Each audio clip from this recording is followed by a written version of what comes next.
I'm outside. I'm in a swamp. Y'all know that's my little place. So first things first, before I get into this video, I just want to let y'all know that this Saturday they're having this event on Bayou Road at the Andre Caillou Center. Um, Here's some details. I mean, I know it's just on the video. I'ma post like information about it in my link so y'all can check on it. Oh my god, that plane is so loud. But the Holy Warrior is gonna be playing, and also Bill Summers, who is this renowned drummer. And the event is called Papa Legba meets Papa Noel, and so the time is like in the energy and in the spirit of that spirit. And there's also yeah, it's two different concerts, one at 2 p.m. and one at 7 p.m. The first one is the Holy Warriors, and then the next one is Bill Summers. But I'll talk about it more in the comments, and y'all can read and y'all can check out the stuff for yourself. I'll be posting more on my Instagram later. So all right, let's get into story time. I got on my red today um in reflection of Eshu Elegwa, who is parallel to Papa Legba. Shout out to all the 7 Ward people whose middle name is Anthony. Um, and yeah, I'm going to be telling y'all this story today. I had thought for the longest time that this was a Choctaw story, but actually is rooted in a Cherokee story. Um, but as my ancestors are Choctaw, and they probably definitely would have still heard this story and potentially passed it down, I am telling it more so in that energy. My ancestors are of Choctaw, Southern Cheyenne, likely a whole lot of Southeast Louisiana and Mississippi tribes that don't have um, recollection or documented of. And of course, I have my African ancestors um, who come from many different ethnicities. And this story is about how Crow brought fire back to the people, went to the sun to go get it and brought it to the people. And so, as I'm telling it, I am not telling it exactly how potentially the Cherokee might tell it. I'm not telling this in any kind of way that's supposed to be like, this is what I'm saying, and this is absolutely how it is, and this is what it gotta be for everything. If you like the story, cool. If you don't like it, that's cool. If you have comments or critiques or feedback or different things, that's cool. This story that I'm telling is more so a channel that came to me through the back of my head that I relayed in reflection of the knowledge. Okay, so without talking too much, I really want to get through this video. Yeah, and I have with me 2 friends who are helping me by listening to the story in real time so I can have things to engage with in this exercise. Okay, so Am I following the right page? huh? Am I following the right page? I don't see you live on Instagram. No, I'm on YouTube. Ah. Yeah, no, don't worry about it. It's, Okay. she unlisted right now. I'm Okay. gonna post it public later. Okay. So are we ready? A long time ago. I'm talking way long time ago, when the mastodons were still ambling around the forests and the swamps, and when saber-tooth tigers were still stalking and crawling. This was way back when people had crawled out of the mud. People had came from of the earth. They were of the earth, they were of the soil, they were of the waters. And so when the people came forth, they were a lot more vulnerable than we as humans are today. They figured out how to hunt. They figured out how to gather. They figured out how to grow their food. They figured out a lot of basic necessity survival things, but what they did not have was a way to protect themselves in the darkness of the night. Because when the sun went down, where everything would be fine during the sunlight time, everything would get dark when it would go away, and they would not have nothing. They didn't have no electricity, they didn't have no lights, they didn't have nothing like that. So it was just darkness. And you can imagine that maybe in summer and springtime, that's not the total end of the world. You know, you just stick to your village space and you huddle and you keep things protected in that way. But in the winter time, when it got cold, like really cold, and you don't have nothing but deer skins and pelts and different things to keep you warm. And it's not to say those things aren't effective, but the nighttime was truly a time where they could not enter it. They could not enter the forest. They could not walk at night. They could not do really anything once the sun went down. Their life was totally ruled by the sun. So then we have the energy of when winter comes, people are starving, people are vulnerable, animals are coming from the forest, but also you got spirits. You got spirits and you got different entities and energies that back then the veil was a lot thinner. So you had essentially the underworld rises up when the sun goes down. And so the people was just having a hard time. To make that story short, the people was tore up. And so the animals of the forest and of the waters and of the ground and of the soil, they started to look at the humans, and different ones start to feel pity for them. Some organisms, they didn't really care that much. Like fungus, fungus, she ancient. So she don't really care. And then you got the trees, they like, humans, they're cool, but like we're trees, we mind our business. But the animals, they came together, and some of them felt really bad for the people. You had some animals like the wolf. The wolf say, it's survival of the fittest, baby. If they don't, we went through our dark time of having to evolve in the night. They got to do it too. But then you had other animals who came around and was like, no, I mean, just because we went through things hard doesn't mean that everybody have to go through it hard. If we have a way that we can potentially help them, and so then deer comes forward, and deer is like, but if you give the humans something to be able to let them walk in the night, then that means that they're going to be able to hunt us more effectively. They might be able to whatever. So you had wolf who was speaking from that elite place, physically elite, like survival of the fittest. And then you had the deer that was like, I'm afraid. I'm afraid of what comes from if we help them. So then, wise turtle come from out the water. She walks slow and she come up to the animal council, because all the animals of the forest, they all gathered and they around. They in the trees, they on the ground, they surrounded, they in a big old circle. And so turtle come forward. Turtle walks slow. But see, this not just she's slow, but turtle real quick strike. So turtle a warrior. Turtle one of the wise up warriors. She old. So turtle coming. Turtle like, look, we not gonna force none of y'all to engage in this conversation. If you don't want to help the humans, you could dip. It's okay.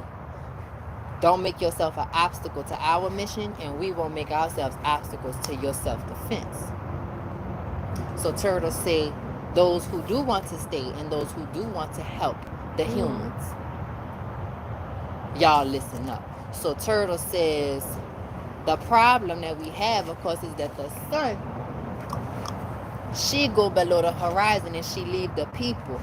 That's the thing that make the difference. What's the one thing we don't have at night?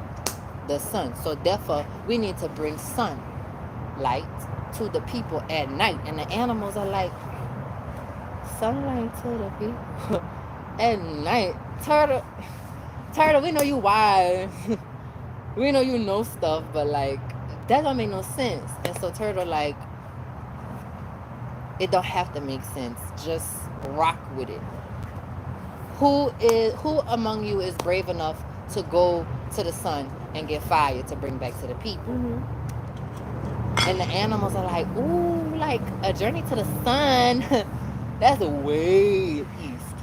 I'm talking way, way east. Just like, how we don't really like to cross the river. The animals was like, baby, we do not feel like going all the way east.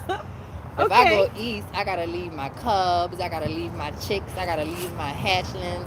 If I go east, I gotta leave my hunting grounds. And if I leave my hunting grounds, what if somebody come around and steal my hunting grounds? They just had anxiety. The animals had anxiety. Like, wait a minute. We know that people struggling, but we struggling too. So then, turtle is like, I respect all of that. None of you are required, to fight this battle. But I ask again, who among you is brave enough? So through the crowd comes shuffling a little warrior.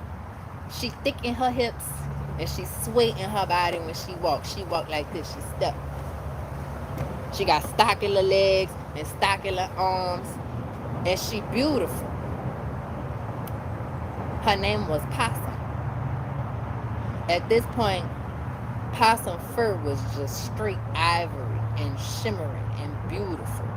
Possum had a long, flowing, bushy tail. She had the most beautiful tail out of all the animals, and her tail was prehensile, which meant she could grab stuff with it. She's very powerful. Mm-hmm. And back then, Possum actually had good sight. Possum could see. So Possum walked forward. Possum like, I'll go on a mission to go get the fire from the sun. Because Possum brave. And Possum got a little ego too. She got a warrior ego. So she like, I'll go do it. And so Turtle like, cool. And she sent Possum on her way. And Possum journeys to the east. Possum goes all the way to the east until she gets to where the sun rises crimson above the horizon. And as it's rising, she asks the sun, can I have some of your fire to bring back to the humans, because they're real down bad right now and they need some help. And so the fire is like, okay, Possum, you're brave. You journeyed all the way over here. You want fire? I'm going to give it to you. So Possum like, thank you. And Possum go to grab the fire and whoo, Lord, that burn. Possum burnt her paws. And she was like, okay, wait. Possum is like, I want to help the people, but like, I need my hands. And Possum like, I want to help the people, but I need my feet. I need to be able to walk, and I need to be able to use my hands. That's something that I'm not willing to give up. But Possum looked back at that tail. And Possum is like, all right. She take that tail, that prehensile tail, and she grabbed the fire. And Possum started marching back. And as she going back, she feel the fire burning her tail, and it hurt. It hurt bad. But she disassociated from the trauma. She said, I feel this pain, but I'm on a mission. Because she's a warrior. So Possum goes all the way back. She finally get back to the council. She get back to old Turtle. And she like that. And her eyes is all squinted and she can barely see. Because the fire soot through her vision. But outside of the fire soot, her tail, the animals is crying. The animals is weeping because they see Possum weeping before Turtle, and they crying. They like, oh my God, Possum lost her beauty. Possum is not beautiful anymore. Possum can't see. Possum lost the sway in her walk. Possum don't have her long, beautiful tail, because see, the animals adored Possum for her tail. And Possum is crying in the middle of crying. She's like, what? Because they coming to her. They like, we're so sorry. We lost your tail. And Possum's like, girl, I'm not worried about that tail. Possum is like, that tail, yes, it was beautiful, but I don't, that's not what my worth is. My worth is in my courage. She's like, that's just a physical thing. Because she still have a tail, it just don't have no hair on it. And don't get it twisted. Possum do enjoy being beautiful. And Possum do enjoy the beauty of her tail and all the privilege that it brings.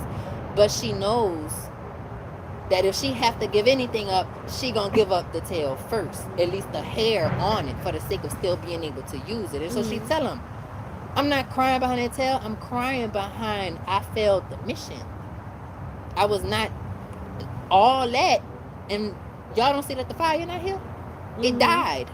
The fire literally died that I was carrying over here. And so she weeping. And so Turtle say, Possum, you could cry, but don't cry because you think you failed.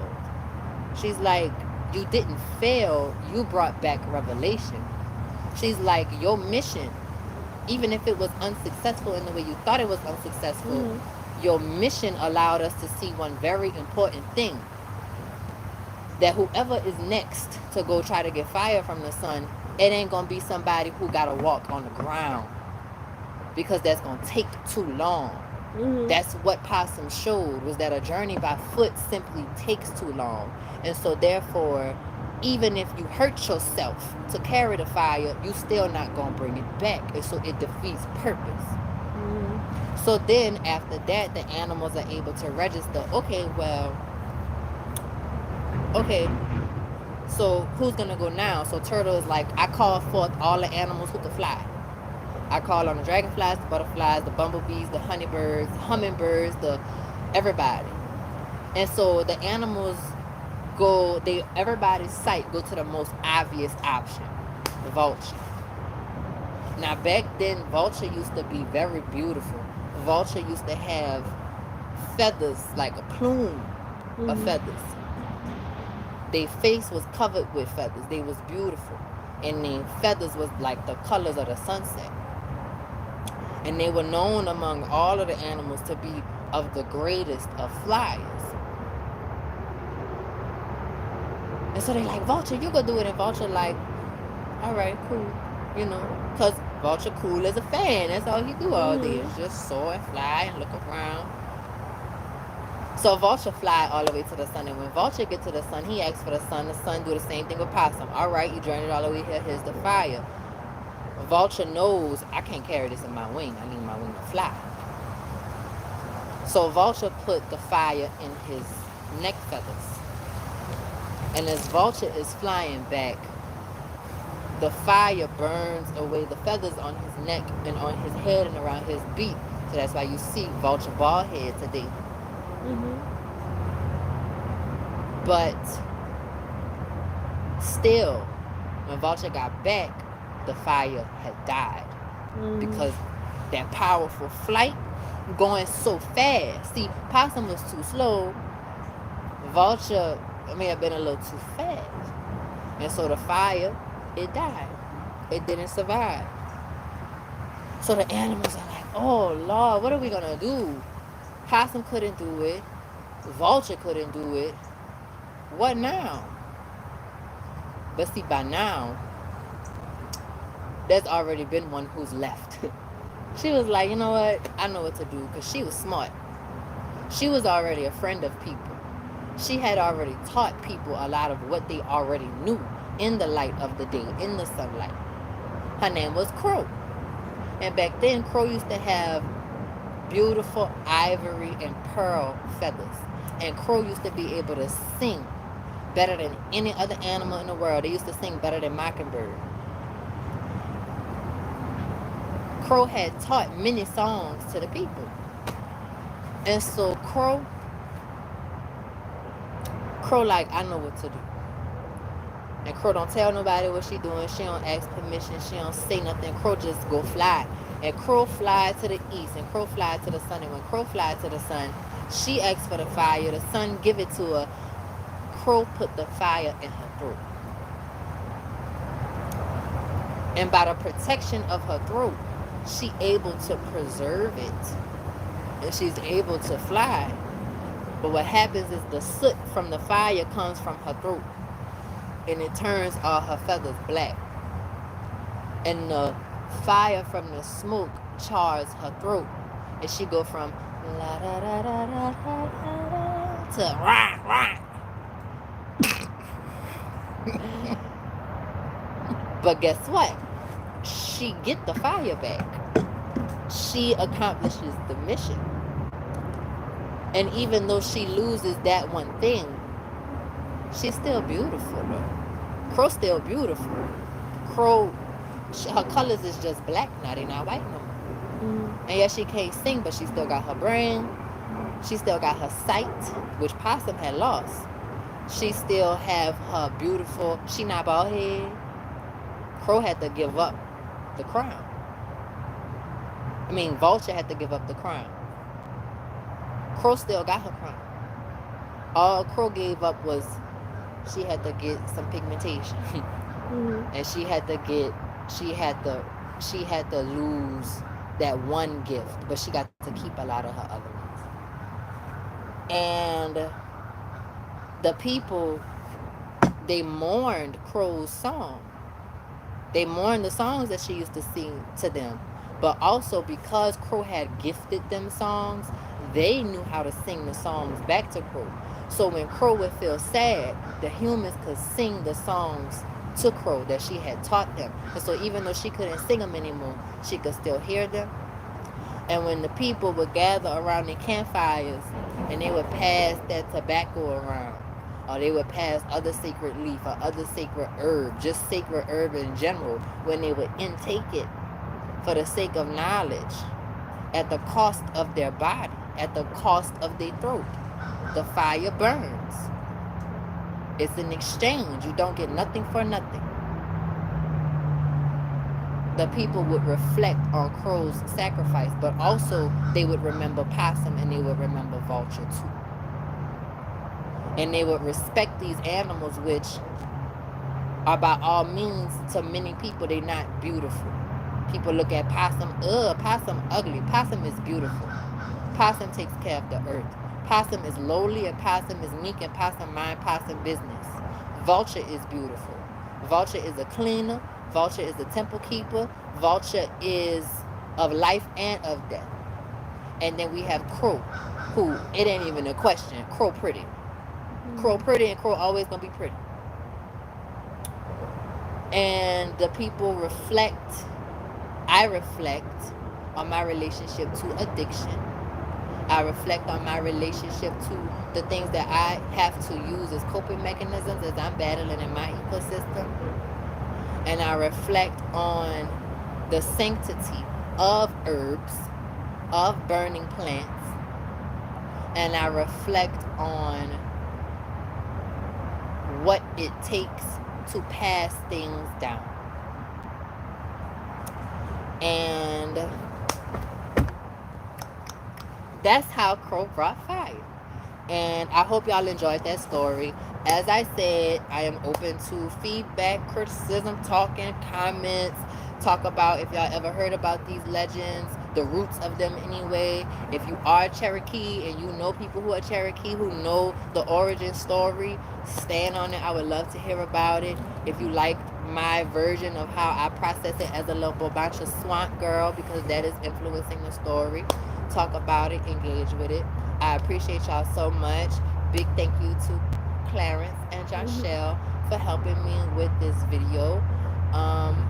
And another update is that on Saturday, I'm going to be sitting on Bayou Road. I'm going to be in the area of Bayou Road, and I'm going to be open to talking, doing some creative brainstorming with people, talking about animals, talking about the history of the Bayou Corridor, the history of our land, and talking about our ancestors, and talking about how we are right now in reflection of who we were and who we can be. Okay? So, thanks a lot. Be well. I hope y'all enjoyed this story very much. And